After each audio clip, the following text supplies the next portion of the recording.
Welcome to VPG's Virtual Water Cooler Chat Podcast, a platform that features professionals across a variety of industries and promotes growth mindset principles with a central pillar of championing the achievements of women. Our conversations explore a wide spectrum of backgrounds, experiences, and perspectives, creating a vibrant mosaic that enriches our collective understanding and strengthens our commitment to growth and empowerment. Today, Ashley Chung, founder of VPG, is speaking with Kevin McNish, managing member of McNish PLLC. Kevin represents clients in inter parte interviews, post-grant interviews, ex parte reexaminations, and other proceedings in the United States Patent and Trademark Office. With first-chair experience spanning more than 90 IPRs and other post-grant proceedings, he has been repeatedly recognized as one of the most prolific and effective post-grant practitioners in the United States. Outside of his practice, Kevin is a committed member of the PTAB Bar Association, where he serves as chair of the Technology Committee and regularly speaks about practice before the PTAB and Federal Circuit. Let's get started. Kevin, thank you so much for coming to our studio in Ashburn. Sort of impromptu because we just decided this on Sunday. Yeah, did just decided on Sunday. So I was in town for IP Watchdog's PTAB Masters. I was speaking on a panel earlier today. They put together a really great conference, really great panel, had some really great co-panelists, and had some time to kill before heading back to Maine. So, yeah, why not? Pop by, do a podcast live.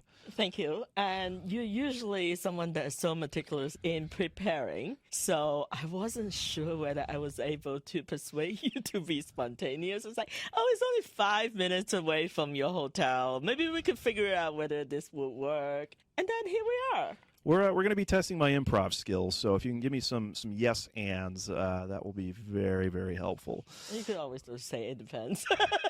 And I can always just say it depends. That is my privilege as a lawyer. And I guess, I don't know if you have the other lawyers say this, but, anything I say is just in my personal capacity, shouldn't be attributed to clients, anything like that. Oh, no. Not legal advice. I'm not your attorney, not yet. But you could hire me if you wanted to, but we can that's so that I don't hire you as an attorney. Yeah, not you. Yeah, not you. But I'm just saying to the audience generally. Oh, so, okay. Hi. So, tell our audience who you are and 2 fun facts about you. All right. That IP community does not know. That the IP community doesn't know. Okay, so my name is Kevin McNish. I am the McNish and McNish PLLC, which is my solo practice in Maine. I focus my practice on patent trial and appeal board litigation and appeals from the patent trial and appeal board at the Federal Circuit.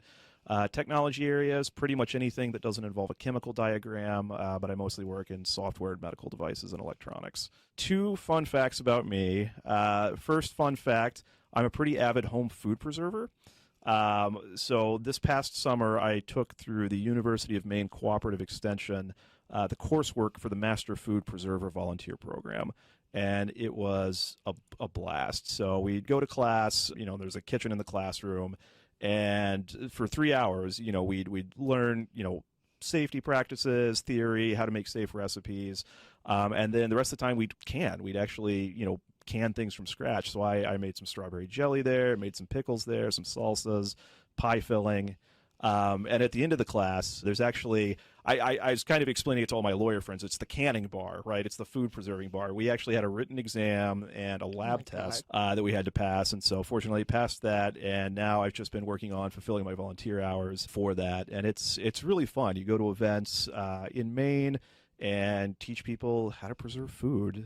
So I did one in Augusta back in November, I think, and we were doing cranberry, orange, walnut conserve, canning that, teaching people how to make that. And I took a jar home from that just as somebody who volunteered with the program, and it was really good. It beats the canned cranberry sauce. And don't get me wrong, I love the canned stuff too.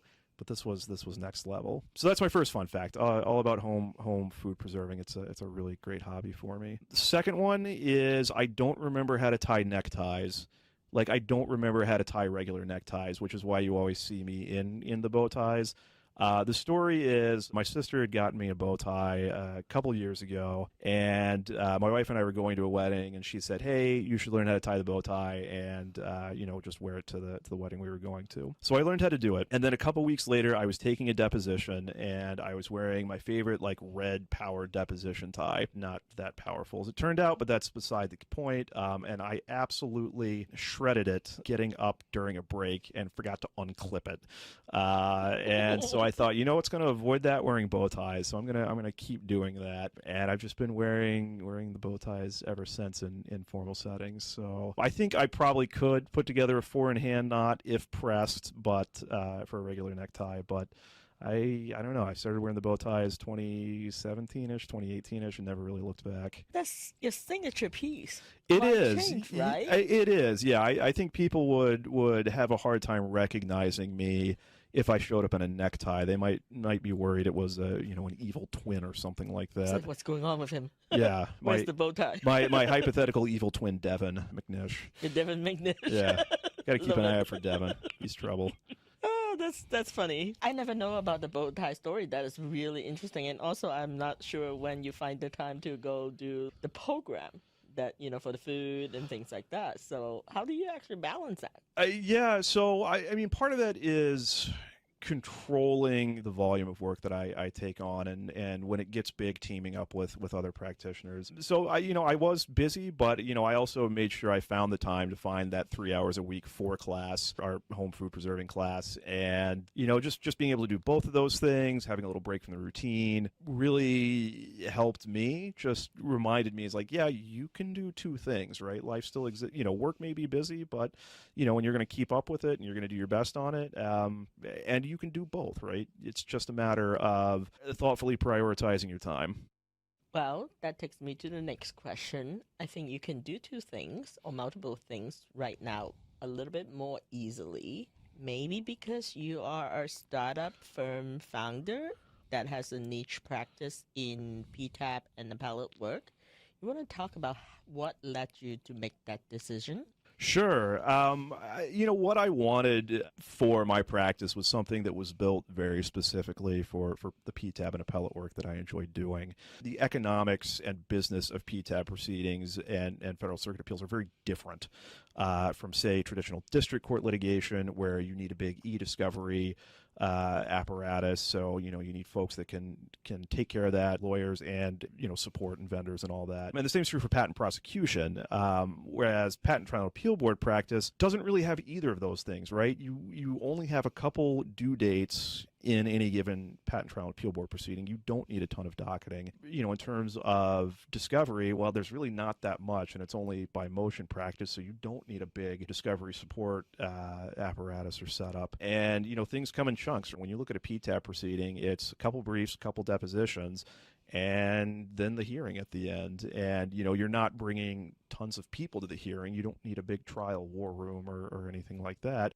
You're usually just bringing, one or two people per side. So all of that, as I was considering, I was like, what can I do to, kind of find that platform that really embraces those realities of PTAB practice and takes advantage of that, or helps facilitate the advantages inherent in PTAB practice, and realized the best way to do that was to build it. So that's the story of McNish PLLC. That's how we get started. If you build it, they will come.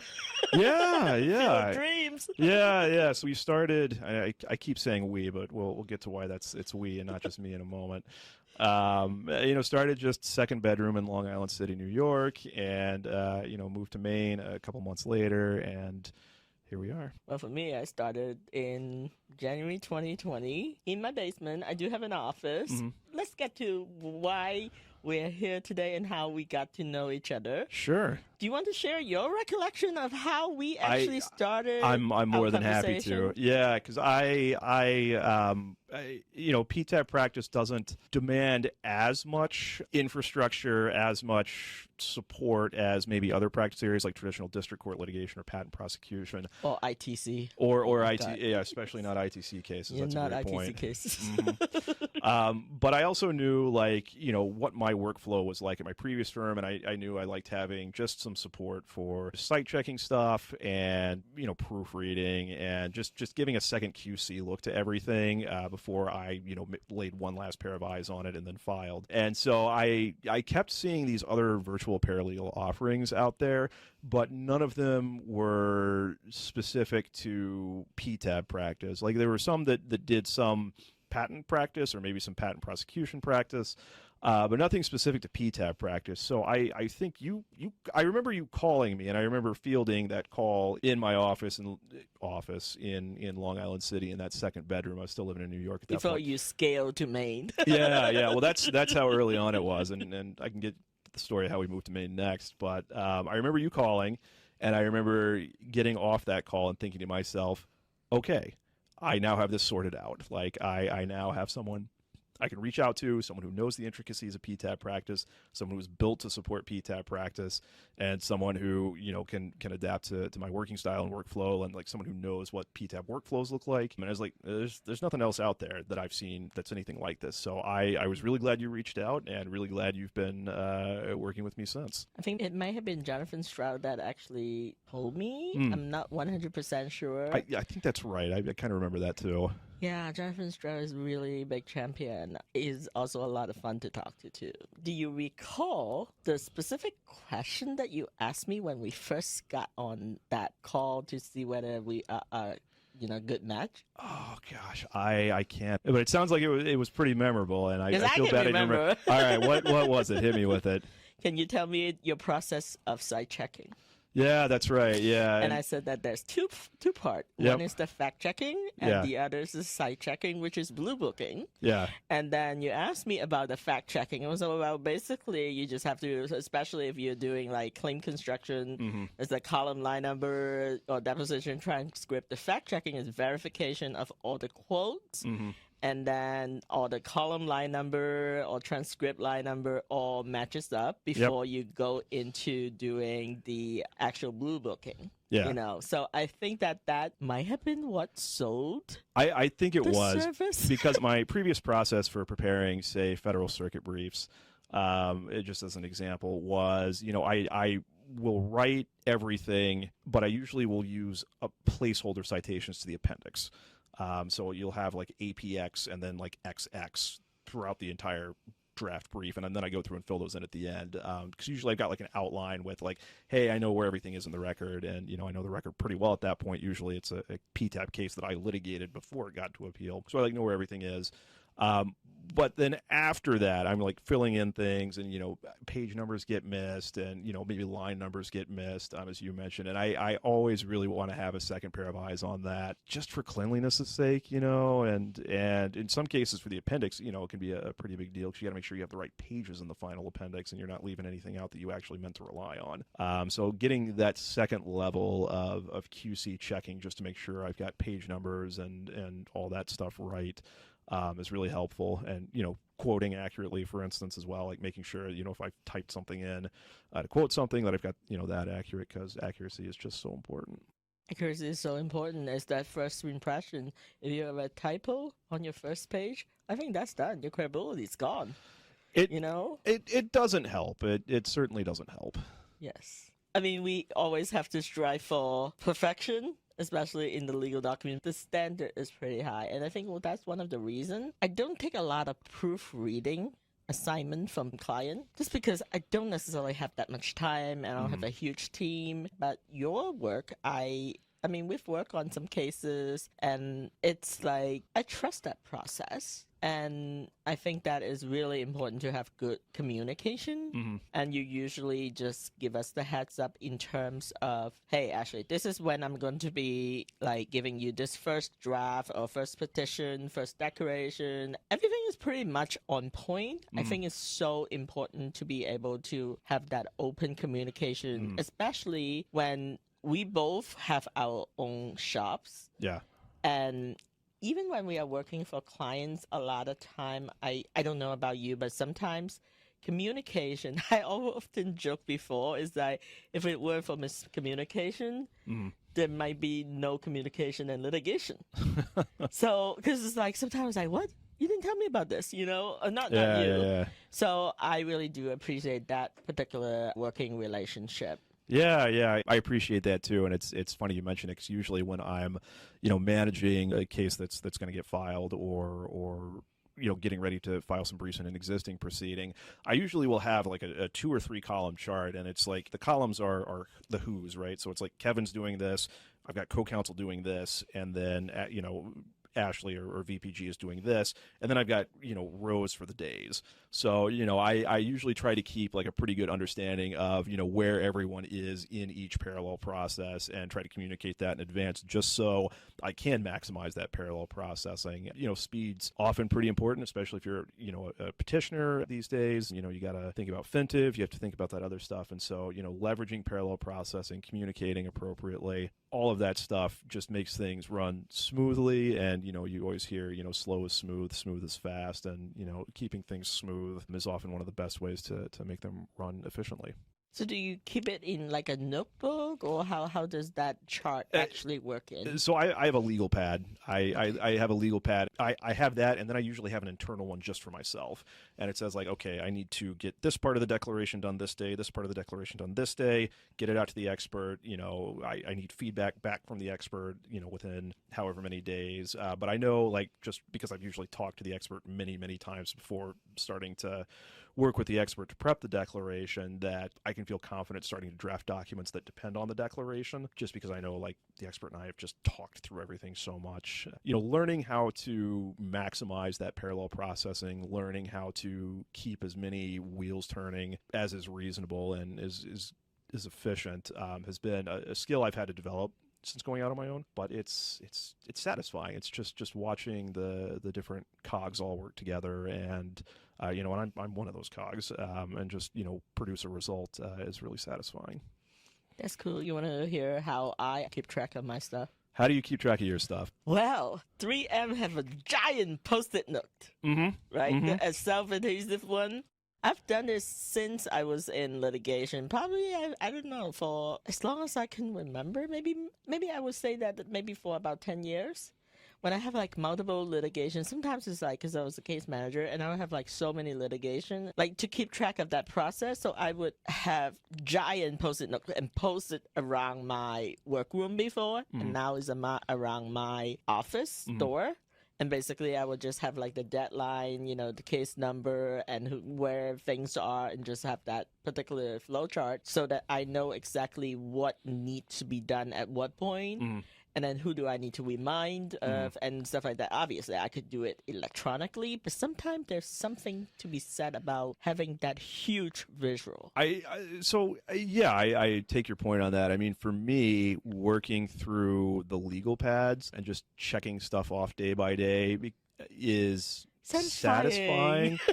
And oh my God, we're geeking out. Yeah. Well, I'll also keep Excel spreadsheets sometimes as well, but that's not for the managing by day. That's managing by issue. So it's like, okay, if I've got say a 6 petition engagement, and I've teamed up with some co-counsel to handle that 6 petition engagement, I'll usually say, all right, here's one page, like here's what's done with this patent, here's what's done with this patent, here's what's done with this patent. I will also track that way, but just checking things off, being able to fill things out, knowing that you've completed some sub-objective on the way, has proven very, very helpful in managing some of these larger projects, because there's really no small brief in a PTAB case. Everything is pretty important. Maybe the shortest brief you'll file is preliminary surreply or preliminary reply. Maybe you only get 5-10 pages for those, but even those are, can be pretty momentous. They can be the difference between getting instituted or not getting instituted. So just making sure that, breaking large goals down into smaller goals and timing those out, slotting them in for certain times, making sure they're done by certain checkpoint dates. All of those things have helped me really manage my practice. What are some of the most interesting trends that you have seen? Maybe pick 1 or 2 about the post-grant proceedings. One interesting trend I've been seeing, and it's mostly at the Federal Circuit, but it affects Patent Trial and Appeal Board proceedings, is an increased emphasis on flexibility for obviousness. I feel like this trend sort of kicked off maybe in 2023, I think of the Intel versus, I think it's Pact XPP Schweitz. And there was a very popular argument among patent owners at the PTAB, and it's one I have used successfully in the past, where, if you have two references and when you're combining them, the features from the one reference solve a problem that's already solved by the first reference, there's not a motivation to combine. It's essentially, it's like, what's the point? The first reference already does everything you need. And that argument's stuck. I mean, I think I've even had, representing patent owners, a petition or two denied for that reason. But then that case came out and said, no, that's actually a really great example of obviousness. You're using things that provide known solutions in substantially the same way. From there, you get the en banc decision in LKQ, which rejected this sort of rigid primary reference test called the Rosen-Durling test for design patent obviousness, and said, no, KSR's flexibility applies even to design patents. You're starting to see more of that in some other cases. There was a pharma appeal decided not too long ago where the Federal Circuit said, we don't need to go to the lead compound rule necessarily. We can choose to. That can be a lens through which we can view obviousness, but we don't have to actually do that because KSR says think flexibly. So it's created some opportunities for petitioners where they didn't have them before, some challenges for patent owners where maybe they didn't have them before. But one thing I think patent owners, and especially patent owners that are appealing, should at least consider is whether KSR's flexibility is meant to only tilt one way in favor of obviousness, and whether we are starting to see the sort of rigid rules that KSR rejected in finding non-obviousness, teaching, suggestion, motivation, we're now starting to see rigid rules that favor obviousness, and maybe we're shortcutting some things that an ordinarily skilled artisan would have considered, would have taken into account. So to any patent owners out there listening to this, think about taking KSR the other direction. Maybe somebody is trying to invoke one of these rigid rationales. One I've seen is the implied reasonable expectation of success in software cases, and there's others out there, I'm sure, but that's somebody who practices a lot in software fields. That's one that comes to mind pretty quickly. Mm-hmm. So I would say that's a really important trend because IPRs obviousness comes up in pretty much all of them, and it pays to stay on top of those trends and to know what you can argue, what you can't argue. That's a very detailed explanation. So much to digest over there. The other trend that I'm thinking actually had to do with the recent changes of the fees. After January 19th, basically about 25% increase. So filing an IPR is $51,875 now versus $41,500 some dollars before. Mm-hmm. How do you foresee that change filing, if anything? So one of the things that, I guess one challenge that petitioners will face is that it essentially ratchets up a cost of defense nuisance settlement. So let's say somebody who had previously come in and says, well, I need to come in cheaper than their IPR to have a shot at getting some kind of nuisance settlement.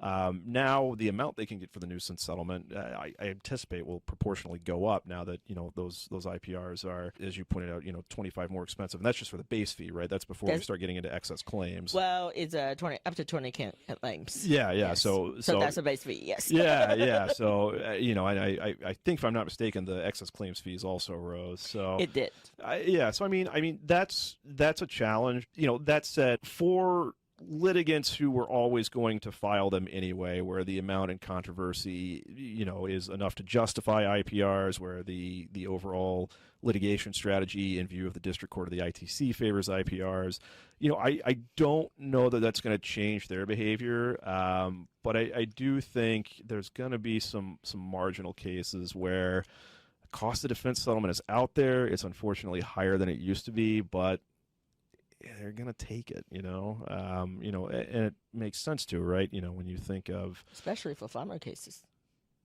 I couldn't speak to pharma cases that well, unfortunately. I don't know. That's an area I don't know that well. Life sciences. I have some clients that are on there. I mean, they have a lot more money at stake if they're not doing that. Sure. So obviously, I'm not an attorney, so I cannot comment on that. But I just think that overall, exhibits are so much more, times are so much more, everything is so much more, just because the scope is, in that particular context. Yeah, no, I think I take your point. Yeah, and a lot of these life sciences and pharma litigations are bigger, for lack of a better Yes. word. So, an additional 10,000 may be a drop in the bucket of a case budget. Yeah. I'm thinking of sort of your smaller cases, your more run-of-the-mill electrical cases, computer cases. I think we're also going to force some thoughtful assessment of, do we think this plaintiff is actually going to try to take this case to trial?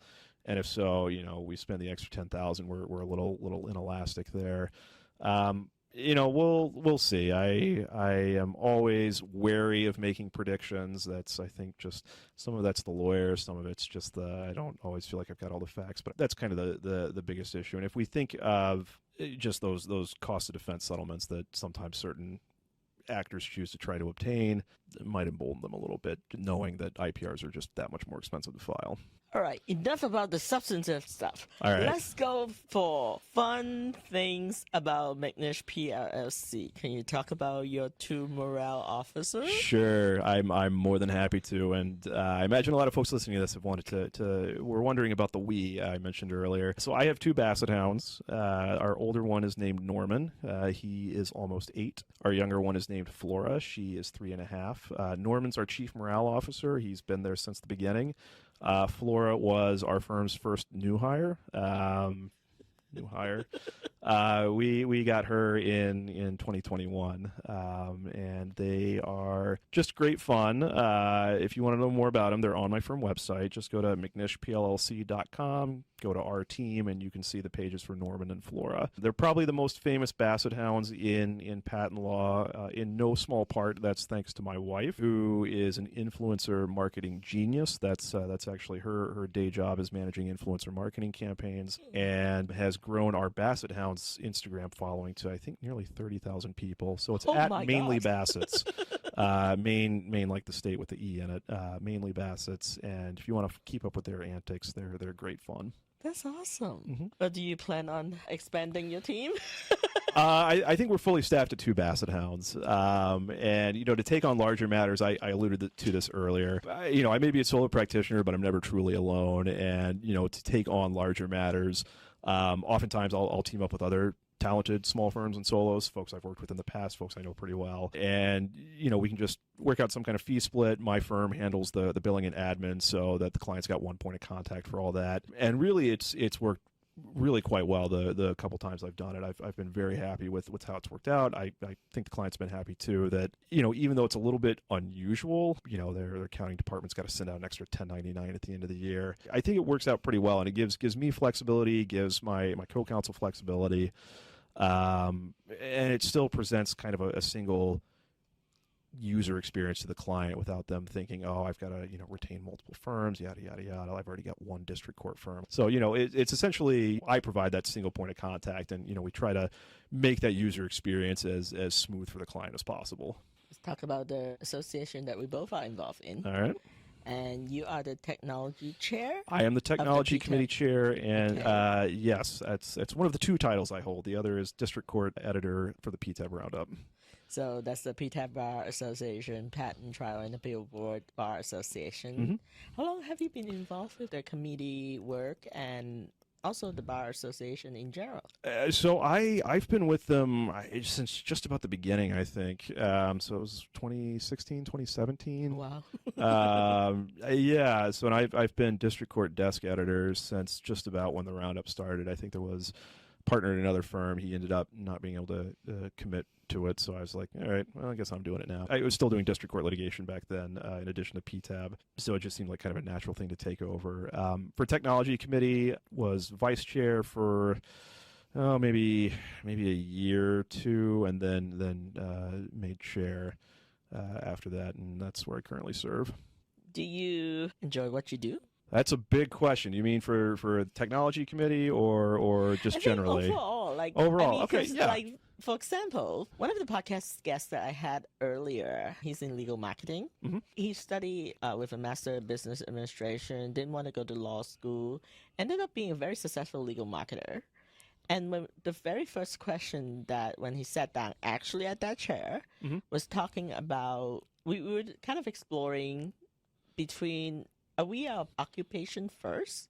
And then are we actually happy? So we should actually pursue being happy. Yeah. But, sometimes when you are, no offense to firms, it's just the structure, you get to pay, and then you work. You have your billable, and you have to meet the billables. And for me, for example, I always meet my billable and exceeding it. But then it's like there's so much work that I sort of forgot about myself because you're trying to meet the deadlines all the time and meet different people's demand. And so happiness was not really part of my exploration. I wasn't really thinking about it. Also upbringing, my parents always, especially my dad, when he was alive, he was always going to be like, you need income security. And now I'm happy as I can be, right? Because I do my thing. And you're also a startup finder. I wonder if you find any lifestyle differences between those, and if yes, in what way? So I think I really enjoy being a law firm owner. Back when I was at firms, I was always pretty insistent that if I had written the brief, I was also the attorney signing it, just because I wanted to say, like, hey, I worked on this. This is mine. If you've got issues with it, take them up with me. And, sometimes they do, sometimes they don't. But, ownership of practice and, my legal work was something that was always very important to me. And I think for me, transitioning into law firm ownership as a solo practitioner was the logical next step of that. So now it's my name on the door, and it's my firm reputation on the line, not just my own. Although they overlap for the most part. They pretty much overlap for the first part. I don't purport to speak for Norman and Flora. They can speak for themselves. And often do around dinner time. So I that part I've really liked. I like, being able to design everything, being able to really take ownership of the work I've got, knowing that, I have set myself up, my client up to deliver the best possible outcome for the client. And, I just enjoy all the little kind of business decisions that go into the firm. How to do business development, how to, set up the tech systems we've got, all that stuff. I really enjoyed that. So that's the work part. But I want to get back to the point you made earlier about, happiness. And I think I found some happiness through my work. I enjoy my work. I like to think I'm good at it. It delivers great satisfaction to me. But I know that can't be the only source of satisfaction in life. I think nobody is going to keep track of how many hours you've billed in life, right? That's not a measure of how happy a person necessarily is, right? And so, with my firm, and now we've transitioned now, I would be remiss if I didn't point out McNish PLLC does not use billable hours. We are all flat fee and other forms of AFAs. So don't ever worry about getting surprise bills from us because, we're all flat fee. But that kind of happiness point you mentioned, I think, I'm able to find it through work, but I'm also able to say, like, if I've hit my revenue targets for a year, cool, I've got more time for my hobbies. I've got more time for spending time with my family, the Basset Hounds, and really just knowing that I don't need to push for pushing's sake to hit some arbitrary number of hours has been very, very helpful for me. It's and it also produces, I think, better outcomes for the client too, right? Because I'm all flat fee. I'm incentivized to spend as much time on a matter as it takes to win, and sometimes that can be very efficient, and sometimes sometimes it's very quick, and sometimes it's I really want to dig into something. Like I'm going to spend a ton of time trying to find the best prior art for an IPR petition I'm working on, or I'm going to really dig into some research, and I can spend the amount of time I want to spend on something knowing that, that's been baked in and pre-agreed with. And, there's not, it's like, oh, you spent, 25 hours working on this. Like I would have never approved that. It's your billing is what it is, monthly or flat or whatever it is. And I've had the personal satisfaction of digging in and really making sure I'm presenting the best possible case for the client. That's really cool. I'm still on billable hours. I mean, like on some cases I could probably do a flat rate, but I have not done away with it. I know that a lot of firms, especially startup firm, actually do the flat fee model. I just haven't done that yet. Yeah, I mean, so the nice thing about PTAB proceedings is you have a pretty good idea of how big one's going to be. Because they're all about the same size, right? There's a sort of band of sizes. And, you often know what some of the unknown events could be. For instance, patent owner files a motion to amend, or patent owner puts up 3 or 4 extra witnesses to do swear-behinds or whatever. So oftentimes what I'll do is I'll just bake those into the retention agreement and say, like, look, here's the overall flat fee. If we have to oppose a motion to amend, here's a supplement. If we have to, take extra depositions because of a swear-behind or objective indicia of non-obviousness, you get the first technical expert dep free or included, and then, each time we're taking one of these fact witness steps, there's a small surcharge. It's really just giving predictability to the client, right? Because one of the things you have to remember is your client has a boss, right? They're not just your boss. They have to answer to someone, whether that's, someone higher up the general counsel chain, whether that's, a CFO, whether that's some legal ops person, like whoever your in-house contact is, they've got to, account to someone too most of the time. So make it easy for them to do that. I think that is so true because, you kind of have to step into the other person's shoes to make it easy for them so that you can actually have a collaborative working relationship. Yeah, and that's one of the other benefits of the flat fee approach is, I don't mind when a client calls me out of the blue, and they don't mind either because they know they're not going to get a surprise like 0.03 hours like correspond with client about case or whatever, billing entry, right? They're just not going to see that because everything is flat. So And so far, I haven't had too much complaint about it. I think one of the things that I have not included, but I do want to thank you for, is teaching me how to do ex parte re-exam. Yeah, that was a fun webinar, and I actually, for those of you who are big history buffs, especially the history of patent office filing system buffs, there's a recording on my website, and this is the webinar I think we did together, on how to use EFS Web to file ex parte re-exams. Now, EFS Web, retired. God rest its soul, is no longer around. Poor one out. But it's when I did re-exams, that's how I filed them, and I haven't used Patent Center to do a re-exam yet. I've really? No. Most oh of my work's been all appellate and through ECF at the Federal Circuit or through at the PTAB through PTAX. So I have done so much more than you then. I'm not filing a lot of re-exams. It's been mostly IPR stuff or Federal Circuit stuff. But I think I can probably pick up Patent Center pretty well. EFS Web was it was an old dear friend of mine. And I knew for all of its faults, including the dreaded embedded font error. Oh, yes. Oh, my God. Yeah, that is a really, really bad one. Well, it's really funny. So not super long ago, I had an ex parte re-exam filing that, I'd finished it, I'd drafted everything, but I was traveling the day it was due to be filed. The day, everyone wanted it to be filed. And so I left very detailed instructions with my paralegal at the time, and I said, look, if you encountered an embedded font error, step one is say a couple bad words, but you're going to need to save a few. And then, try printing it as an image and then uploading that. And if that doesn't work, say the other bad words you were going to say. And if that doesn't work, print out a hard copy, scan it, and then upload that. Now, fortunately, I've been pretty lucky. It turns out the number one trip, save things as a PDF-A. That saved me a lot of trouble. That was a tip I picked up from John White when he was teaching UVA's patent prosecution course, because he actually had us file patent applications through EFS Web way back in the day. We actually wrote provisionals for our classmates' inventions and filed them. It was a really cool experiment. The dreaded embedded font. And also you have to make sure everything is 8.5 by 11. Yeah. So I use my Mac to actually do a preview and export to PDF. And it fixes most of the embedded font that you cannot fix otherwise. Yeah. So that has been a very interesting. It was actually taught by one of my associates, so it was interesting. awesome. Yeah, I'll keep that in mind. Usually the PDF-A trick got the job done, but when it didn't get the job done, when I have to print and rescan and all that's when things got frustrating. Yeah. And when you rescan, your image quality got deteriorated. So that's why I was like, I need to use the other one. So I have my Mac just in case. You can see why Ashley and I get along so well now. To anybody watching this, we can geek out over totally file system nuances. Yeah. It's like, when plan A fails, go to plan B. When plan B fails, go to plan C. Yeah. All the way to plan Z.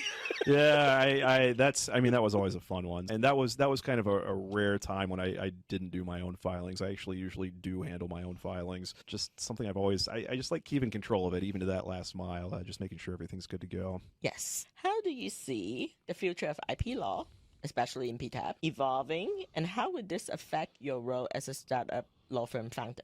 So I'm going to be really interested to see what kind of patent policy posture the United States puts itself in during this administration. And it seems like we've got some competing views, even at the highest levels of the administration on which way patent policy should go. As pertains to the PTAB, I think kind of the big question is, are we going to go back to something that looks like Director Iancu, or are we going to stick with something that looks like what Director Vidal's done? Those two things produce pretty radically different results, I think, especially as pertains to how quickly petitions need to be filed and what arguments are available to patent owners. I'll put it this way. Practices like mine will be ready for it because more agile. Yeah. And I mean, I really got, when I really started transitioning to a little bit more petitioner side work, I historically have done a lot of patent owner side work, but I started picking up more petitioner work toward the end of the Iancu administration and then into Director Vidal's administration. It's just learning how to parallelize the processes to work efficiently and align stakeholders. And one of the most important things is align everything, district court litigators, PTAB litigators, client, as early as possible on what you're going to do with the PTAB. That's absolutely critical. So we'll see. We'll see. I don't have a good handle on which way that wind's blowing. I'm just a guy in Maine. I'm not in any kind of beltway or patent office insider. Can I take out your crystal ball, hey? Yeah. But yeah, so I mean, like I said, I think we've got two fairly clearly defined views of the world, both of which seem to be getting some airtime so far, but we'll see which one eventually prevails. I think the other thing that folks should keep an eye out for is just continued improvements in legal technology. AI gets the press, but there's just some good nuts and bolts practice management software that continues to advance, and my firm will always be continuing to look at that and adopt it as appropriate. We've got some pretty good just industry leading practice management document automation systems now. Lets us run entirely in the cloud, saves us real estate, all that on-prem servers, all that stuff.